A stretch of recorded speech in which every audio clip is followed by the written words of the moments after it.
اعوذ باللہ من الشیطان اللعین الرجیم بسم اللہ الرحمن الرحیم الحمد للہ رب العالمین والصلاة والسلام علی اشرف الانبیاء والمرسلین واہل بیتہ الطیبین الطاہرین المعصومین اما بعد۔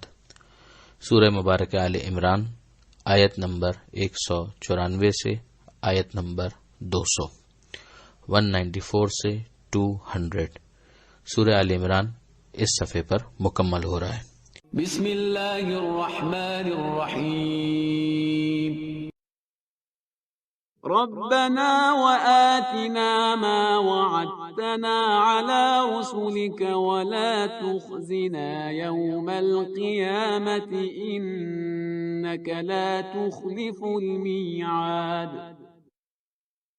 فاستجاب لهم ربهم أني لا أضيع عمل عامل منكم من ذكر أو أنثى بعضكم من بعض، فالذين هاجروا وأخرجوا من ديارهم وأوذوا في سبيلي وقاتلوا وقتلوا لأكفرن عنهم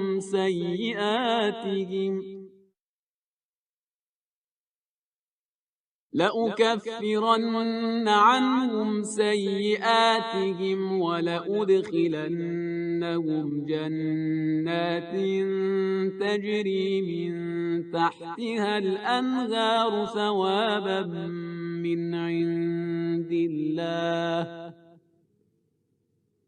والله عنده حسن الثواب۔ لا يغرنك تقلب الذين كفروا في البلاد، متاع قليل ثم مأواهم جهنم وبئس المهاد۔ لكن الذين اتقوا ربهم لهم جنات تجري من تحتها الأنهار خالدين فيها نزلا من عند الله وما عند الله خير للأبرار۔ وَإِنَّ مِنْ أَهْلِ الْكِتَابِ لَمَنْ يُؤْمِنُ بِاللَّهِ وَمَا أُنْزِلَ إِلَيْكُمْ وَمَا أُنْزِلَ إِلَيْهِمْ خَاشِعِينَ لِلَّهِ لَا يَشْتَرُونَ بِآيَاتِ اللَّهِ ثَمَنًا قَلِيلًا أولئك لهم أجرهم عند ربهم إن الله سريع الحساب۔ يا أيها الذين آمنوا اصبروا وصابروا ورابطوا واتقوا الله لعلكم تفلحون۔ گزشتہ صفحے پر ہم نے اس دعا کو شروع کیا تھا کہ جسے پروردگار عالم نے اولو الالباب کی دعا بیان کی تھی، ان کی مناجات کہ اے پروردگار تو نے اس کائنات کو بیکار خلق نہیں کیا، ہمیں آگ کے عذاب سے محفوظ رکھ۔ اے ہمارے پروردگار جس کو تو نے آگ میں داخل کر دیا تو نے اسے رسوا کر دیا، ظالموں کا کوئی مددگار نہیں۔ اے ہمارے پروردگار یقیناً ہم نے ندا دینے والے کی ندا کو سنا ایمان کے لیے کہ ایمان لے آؤ اپنے رب پر، تو ہم ایمان لائے۔ اے ہمارے پروردگار ہمارے گناہوں کی مغفرت فرما، ہماری لغزشوں ہماری کوتاہیوں کو پوشیدہ رکھ اور ہمیں نیکوکاروں کے ساتھ محشور فرما۔ یہاں پر آیت نمبر 193 مکمل ہوئی تھی۔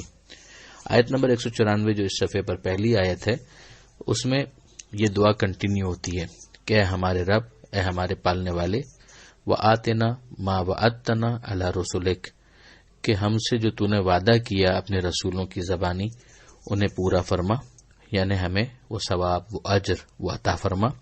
ولا تخزنا یوم القیامہ، اور قیامت کے دن ہمیں رسوا نہ کرنا۔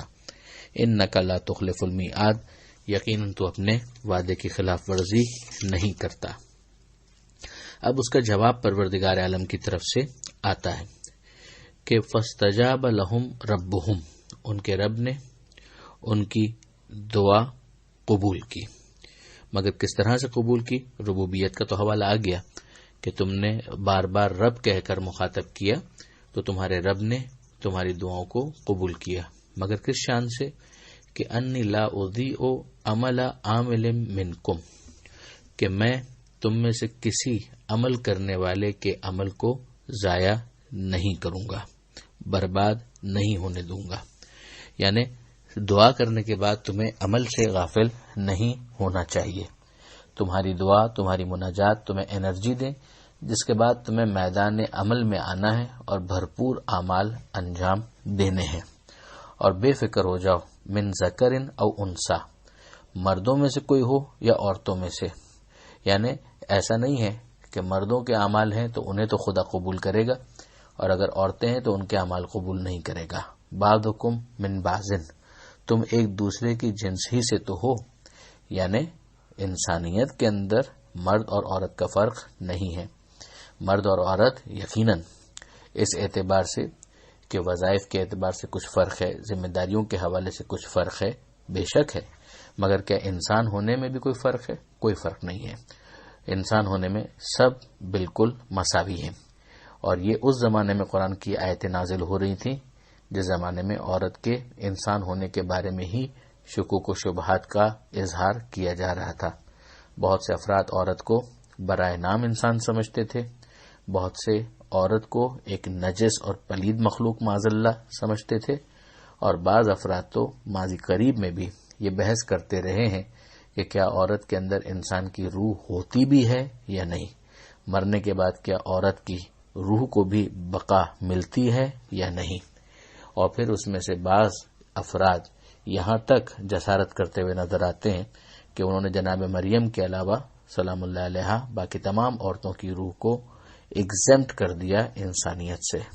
بعض نے اس کو برزخ سے تعبیر کیا کہ درمیان کا ایک معاملہ ہے، انسان کی روح ہونے کے حوالے سے کوئی یقینی بات نہیں کی جا سکتی اس زمانے میں، بلکہ اس سے بہت پہلے قرآن مجید کی یہ آیتیں کہ جو عورت کے اسٹیٹس کو بیان کر رہی ہیں کہ بعضکم من بعضن، کہ تم میں سے ایک دوسرے سے ہی تو ہے، اور من ذکرن او انسا، مرد ہو یا عورت، میں کسی کے عمل کو برباد نہیں ہونے دوں گا۔ فالذین ہاجروا واخرجوا من دیارہم واوذوا فی سبیلی، تو وہ لوگ کہ جنہوں نے ہجرت کی، یعنی ان کو خود ہی اپنا گھر بار چھوڑنا پڑا اس لیے کہ حالات فیوریبل نہیں تھے، اور دوسرے واخرجوا من دیارہم، یا وہ کہ جن کو بینش کر دیا گیا، جلا وطن کر دیا گیا، زبردستی نکال دیا گیا ان کے گھروں سے، وَأُوذُوا فِي سَبِيلِي، اور میرے راستے میں انہیں اذیت دی گئی، وَقَاتَلُوا وَقُتِلُوا، جنہوں نے قتال کیا اور قتل ہو بھی گئے۔ تو اب ہوگا کیا؟ یہ 5 چیزیں یہاں پر بیان کی گئی، تو ان کے ساتھ ہم کیا کریں گے؟ لَأُكَفِّرَنَّ عَنْهُمْ سَيِّئَاتِهِمْ، ہم یقیناً ان کی جو لغزشیں ہیں، جو غلطیاں ہیں، جو ان کے گناہ ہیں، ان کے اوپر ہم پردہ ڈال دیں گے، ان کو چھپا لیں گے۔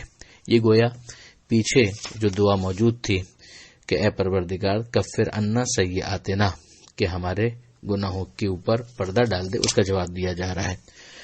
اور پھر اس کے بعد وَلَأُدْخِلَنَّهُمْ جَنَّاتٍ تَجْرِي مِن تَحْتِهَا الْأَنْهَارُ، کہ ہم یقیناً ان کو داخل کریں گے ان جنتوں میں، ان باغات میں کہ جن کے نیچے نہریں بہ رہی ہوں گی۔ یہ جو پیچھے دعا آئی تھی کہ اِنَّكَ مَن تُدْخِلِ النَّارَ فَقَدْ أَخْزَيْتَهُ، کہ جس کو تو نے اگر جہنم کی آگ میں داخل کر دیا تو تو نے اس کو رسوا کر دیا، تو یہاں پر یہ جواب دیا جا رہا ہے کہ ہم ان لوگوں کو پھر جنت میں داخل کریں گے۔ تو خاص طور پر ان 2 چیزوں کا جواب دیا گیا، اور اوور آل جو دعا کی قبولیت ہے اس کے اندر ہمیں نظر آیا کہ پروردگار نے کہا کہ ان کے رب نے ان کی دعا کو قبول کر لیا، پھر ساتھ میں عمل کی بات بھی کر دی، اور عمل کے اندر کچھ اور شرائط کو بھی اسپیسیفائی کر دیا گیا۔ ثوابا من عند اللہ، یہ ہے اللہ کی طرف سے ثواب، واللہ عندہ حسن الثواب، اور اللہ کے پاس ثواب کا اچھے سے اچھا سامان ہے۔ اس کے بعد جو آیت ہے اس میں پروردگار عالم نے کافروں کے شہر بشہر پھرنے کو ایڈریس کیا ہے اور یہ ارشاد فرمایا کہ تمہیں دھوکہ نہ دے، ہرگز دھوکہ نہ دے کافروں کا مختلف ممالک میں دندناتے پھرنا، کہ تم دیکھ رہے ہو کہ مثلا کبھی وہ اس شہر میں، کبھی اس شہر میں، کبھی تجارت کے لیے، کبھی ادھر. اگر کوئی اپنے مال حلال کے لیے جا رہا ہے اور اچھے پرپز کے لیے جا رہا ہے تو ایک الگ بات ہے، لیکن اگر صرف انسان اس بنیاد کے اوپر کہ حلال ہو یا حرام ہی کے ذریعے سے صحیح، مگر ایک انسان مختلف شہروں میں چکر لگاتا پھرے تو یہ تمام تر چیزیں آنکھوں کو خیرہ کرتی ہے، مگر مومن کا مزاج یہ نہیں ہے، وہ ان چیزوں کو بنیاد نہیں بناتا. اسی سے اندازہ کرنا چاہیے اور آنکھوں کو کھول کر دیکھنا چاہیے کہ ان چیزوں کو تو کافروں کو بھی حاصل ہونا قرآن مجید نے بیان کیا اور ہمارا مشاہدہ بھی ہے. تو اگر کچھ بد اعمال مسلمانوں کو بھی یہ چیزیں مل جائیں تو وہ ان کے نیکوکار اور پسندیدہ پروردگار ہونے کی دلیل نہیں ہو سکتی ہے. پروردگار فرماتا ہے کہ متاع قلیل، یہ چند دنوں کی چاندنی ہے، ثم مأواہم جہنم، اس کے بعد ان کا ٹھکانہ جہنم ہے، وبئس المہاد، اور وہ کیا بری منزل ہے. پھر ارشاد ہوتا ہے لیکن الذین اتقوا ربہم، مگر وہ جو اپنے پروردگار کی ناراضگی سے بچتے رہے، کہ ان کا پالنے والا وہی اگر ان سے ناراض ہو گیا، اس بات کا انہیں خوف ہوتا ہے، تو اگر وہ تقوی اختیار کریں یعنی اپنے رب کی ناراضگی سے بچیں تو لہم جنات تجری من تحتها الانہار، تو ان کے لیے وہ باغات ہیں کہ جن کے نیچے نہریں بہ رہی ہیں، خالدین فیہا، جس میں وہ ہمیشہ ہمیشہ رہیں گے، نزلا من عند اللہ، اور یہ اللہ کی طرف سے ضیافت کا، مہمانی کا ایک اہتمام ہے. بعض علماء یہ کہتے ہیں کہ نزل سے مراد ہوتی ہے وہ ضیافت جو ابتدا میں کی جائے، جیسے کبھی کوئی مہمان آتا ہے تو کھانا کھلانے سے پہلے شربت پیش کیا جاتا ہے، پھل پیش کیے جاتے ہیں، اسی طریقے سے یہ ابتدائی ضیافت ہے. اور پھر جس طریقے سے بعد میں مہمان کے سامنے فل میل پیش کیا جاتا ہے تو وہاں کے لیے کہا جا رہا ہے وما عند اللہ خیر للابرار، کہ جو اللہ کے یہاں ہے وہ نیکوکاروں کے لیے بہت اچھا ہے. اس میں سب سے بڑھ کر رضایت پروردگار کے صحیح معنوں میں تو ضیافت یہ ہے کہ جو انسان کو رضایت کی صورت میں حاصل ہوتی ہے کہ پروردگار تم سے راضی ہو گیا. پھر اس کے بعد جو آخری دو آیتیں ہیں، آیت نمبر 199 میں پروردگار عالم نے اہل کتاب کے اس گروہ کا ذکر کیا ہے کہ جو اچھے اہل کتاب ہیں. یہیں سے ہمیں اندازہ کرنا چاہیے کہ قرآن مجید ایک ہی برش سے سب کو پینٹ نہیں کرتا کہ اچھے اور بروں کو ایک ہی طرح سے ہانک دیا جائے. یہاں پروردگار عالم نے اہل کتاب کے اس گروہ کی تعریف کی ہے. کون؟ لمن یؤمن باللہ، جو اللہ پر ایمان رکھتے ہیں، وما انزل الیکم، جو تم پر نازل ہوا اس پر بھی ایمان رکھتے ہیں، وما انزل الیہم، اور جو ان پر نازل ہوا اس پر بھی ایمان رکھتے ہیں. اب وہ جو ان پر نازل ہوا یعنی اب انجیل میں دیکھیں، اولڈ ٹیسٹمنٹ میں دیکھیں اور نشانیاں دیکھ کر اس رسول کی طرف آ جائیں تو پھر جو ان پہ نازل ہوا اس پر بھی ایمان رکھیں گے. تو خاشعین للہ، یہ اللہ کا خوف رکھنے والے ہیں. لا یشترون بآیات اللہ ثمنا قلیلا، یہ اللہ کی آیتوں کو تھوڑی قیمت پر نہیں بیچتے، یعنی کسی قیمت پر نہیں بیچتے، جس کی تشریح ہو چکی. تو پھر یہ لوگ کیا ہیں؟ اولئک لہم اجرہم عند ربہم، ان کا اجر ان کے رب کے پاس محفوظ ہے. ان اللہ سریع الحساب، یقیناً اللہ بہت جلد حساب لینے والا ہے. یہاں پر بھی ہمارے وہ دوست کہ جو پلورلزم کے نام پر بہت عجیب نظریات قائم کر کے بیٹھے ہوئے ہیں، ان کو دیکھنا چاہیے کہ پروردگار عالم نے کن اہل کتاب کے لیے اجر کی بات کی ہے. آخری آیت جو سورہ کی ہے اس میں پروردگار عالم نے ایک 4 نکاتی ایک پروگرام پیش کیا ہے. اس کے اندر پہلی چیز یہ ہے کہ مخاطب کیا صاحبان ایمان کو کہ جو ایمان لا چکے ہیں تو وہ کیا کریں. یا ایھا الذین آمنو، اے ایمان لانے والوں، اصبروا، صبر کرو، وصابروا، اور جو دوسری قومیں ہیں ان کے مقابلے میں بھی صبر کرو. ایک تو انسان خود اپنے آپ کو استقامت کے ساتھ ڈٹ جانے کا حوصلہ اس کے اندر ہو کہ جو کام وہ کر رہا ہے اس کے اندر کنسسٹنسی ہو. پھر اس کے بعد جو دوسری قومیں ہیں ان کے مقابلے پر جو صبر کرنا پڑے گا اس کا بھی وہ اہتمام کرے. وہ رابطو، اور آپس میں ایک دوسرے کے ساتھ رابطہ رکھو، ایک دوسرے کے ساتھ تعلق کو مضبوط رکھو. اس کی ایک تشریح سرحد کے حوالے سے بھی کی گئی کہ سرحدوں کی بھی اس طرح سے حفاظت کرو کہ مورچوں کو مضبوط رکھو اور وہاں پر کوئی لیکیج نہ ہونے دو کہ تمہارا دشمن وہاں سے پینیٹریٹ کرنے کی کوشش کرے. واتقوا اللہ، اللہ کا تقوی اختیار کرو. یہ چوتھا پوائنٹ ہے. صبر کرو، دوسروں کے مقابلے پر صبر کرو، اور پھر آپس میں بھی ایک دوسرے کے ساتھ رابطہ رکھو. آئسولیشن میں مت چلے جاؤ کہ غلط فہمیاں پیدا ہوں اور تم لوگوں کے درمیان پروپیگنڈا کرنے والے، اے امت مسلمہ تمہیں ایک دوسرے سے بدظن نہ کریں، دوسرے مسلمان کے بارے میں خامخواہ پروپیگنڈے کا شکار مت ہو جاؤ، بلکہ اچھا گمان رکھو اور رابطے میں رہو تاکہ یہ سوء ظن ختم ہو اور حسن ظن پیدا ہو سکے۔ اللہ کا تقوی اختیار کرو، شاید تم کامیابی حاصل کر سکو۔ یہ آیت نمبر 200 تھی کہ جہاں پر سورہ آل عمران مکمل ہوتا ہے۔ اب اس کے بعد سورہ نساء انشاءاللہ کل سے شروع ہوگی۔ پروردگار عالم سے دعا ہے کہ وہ قرآن مجید سمجھنے اور اس پر عمل کرنے کی توفیق عطا فرما، اور وارث قرآن امام زمانہ کے ظہور میں تعجیل فرما، اور ہمیں ان کے اعوان و انصار میں شمار فرما۔ وآخر دعوانا ان الحمد للہ رب العالمین، والسلام علیکم